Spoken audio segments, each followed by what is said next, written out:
안녕하세요. Eat 바이블입니다. 오늘 본문은 호세아 4장 11절에서 19절까지의 말씀입니다. 먼저 오늘 본문을 읽겠습니다. 나의 백성은 음행하는 일에 정신을 빼앗기고 묵은 포도주와 새 포도주의 마음을 빼앗겼다. 나무에게 묻고 그 요술 막대기가 그들을 가르치니 그들의 마음이 음심에 홀려서 곁길로 가고 하나님의 품을 떠나서 빗나간다. 산 꼭대기에서 희생제물을 잡아서 바친다. 언덕 위에서 분향한다.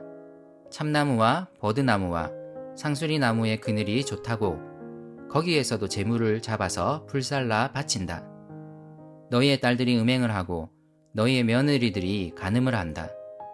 너희 남자들도 창녀들과 함께 음행을 하고 창녀들과 함께 희생제사를 드리는데 너희 딸들이 음행을 한다고 벌하겠느냐? 너희 며느리들이 간음을 한다고 벌하겠느냐? 깨닫지 못하는 백성은 망한다. 이스라엘아, 너는 비록 이방신을 섬겨 음행을 하여도 유다는 죄를 짓지 못하게 하여라. 너희는 길갈로 가지 말아라. 벳 아웬으로 올라가지 말아라.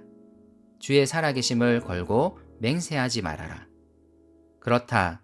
이스라엘이 고집센 암송아지처럼 말을 듣지 않으니 어찌 주님께서 그들을 어린 양을 치듯 넓은 초장에서 먹이시겠느냐. 에브라임은 우상들과 한패가 되었으니 그대로 버려두어라.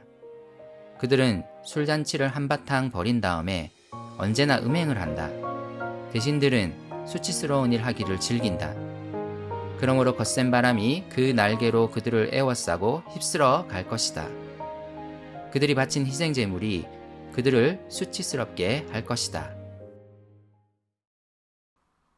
구약의 선지자들이 이스라엘 백성들의 가장 대표적인 죄로 지적하는 것은 우상숭배입니다. 우상은 하나님께 두어야 할 그들의 마음을 빼앗아 갔고 그들로 하여금 하나님의 말씀이 아닌 그들의 욕망을 추구하도록 했습니다. 그들은 풍요와 부를 얻기 위해 이방 신들에게 행해지던 어리석은 행위들을 부끄러워하지 않았습니다. 수치스러운 일들이 그들에게는 오히려 영광으로 여겨졌습니다. 우상숭배는 이와 같이 우리의 분별력을 흐려 놓습니다. 오늘 호세아는 계속하여 이스라엘의 우상숭배를 고발합니다. 그들은 음행하는 일에 정신을 빼앗겼습니다. 자손들을 많이 얻기 위해 이방신들을 위한 제사에서 행해지던 여사제들과의 음행을 전혀 부끄러워하지 않았습니다. 하나님이 이미 그들의 조상 아브라함에게 후손에 대한 약속을 주셨지만 그들은 이 약속을 의지하지 않았습니다. 그들은 묵은 포도주와 새 포도주를 잔뜩 마시고는 분별력을 잃은 채로 이 이방 제의에 참여했습니다. 하나님의 피조물인 나무에게 물었고 이 막대기가 그들의 앞니를 가르친다고 여겼습니다. 이스라엘은 점점 하나님의 품을 떠나 빗나가고 있었습니다. 이스라엘의 우상숭배는 심각했습니다. 산 꼭대기, 언덕, 참나무, 버드나무, 상수리나무 아래 등 곳곳에서 이방신들을 위한 제사가 행해지고 있었습니다. 나무 그늘이 좋아 보이면 또 그곳에서도 이방신들을 위해 제사를 행했습니다. 심지어는 딸들과 며느리들까지 데리고 와서 바알과 아세라 제사장들과 성관계를 맺도록 했습니다. 남자든 여자든 모두 우상숭배에 빠져 하나님을 잊고 있었습니다. 호세아는 북이스라엘의 이 죄악을 한탄하며 남유다를 향한 경고의 메시지를 던집니다. 15절에 등장하는 길갈과 벳 아웬은 이방신들을 위한 제사의 중심지였습니다. 호세아는 남유다를 향해 북이스라엘의 이 악한 행위를 따르지 말 것을 강력하게 경고하고 있습니다. 그리고 다시 북이스라엘을 향한 예언을 선포합니다. 그들은 전혀 하나님의 경고를 듣지 않고 있습니다. 그러므로 하나님은 그들을 심판하실 것입니다. 우상들과 한패가 된 그들을 그냥 내버려 두실 것입니다. 분별력이 있다면 이방 신전에서 그들이 행하는 음행이 부끄러운 일이라는 것을 알 것입니다. 하지만 그들은 술에 빠져 오히려 이 일을 즐깁니다. 그들은 완전히 분별력을 잃었습니다. 하나님의 말씀을 의지하고 순종하는 것이 그들에게 진정한 복을 가져다 준다는 것을 잊었습니다. 그들은 하나님을 의지해야 할 마음을 우상에게 빼앗겼습니다. 그러므로 하나님은 그들을 심판하실 것입니다.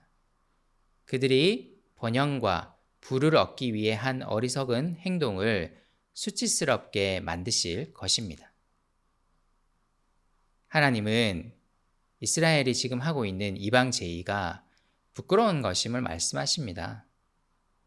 이스라엘 백성들은 그들의 욕망의 마음을 빼앗겨 그들이 하는 행동이 부끄럽고 수치스러운 행동이라는 것을 전혀 깨닫지 못합니다.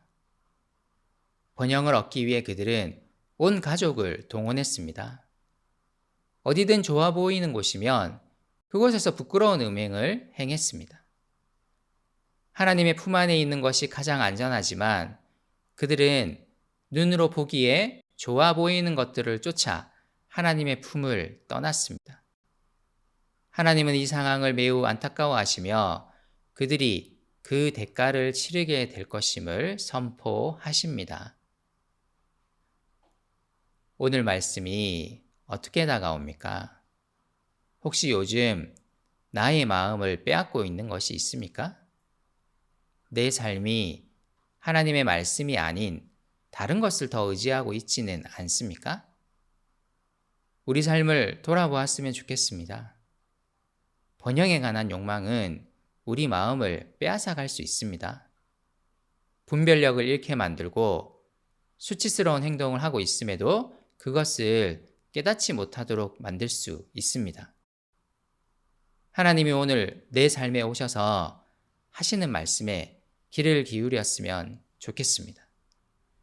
우리의 분별력은 그분을 아는 지식으로부터 옵니다. 그러므로 우리는 그 무엇보다도 하나님을 아는 지식을 소중히 여겨야 합니다. 다른 것이 아닌 하나님의 말씀에 우리 마음을 빼앗겼으면 좋겠습니다.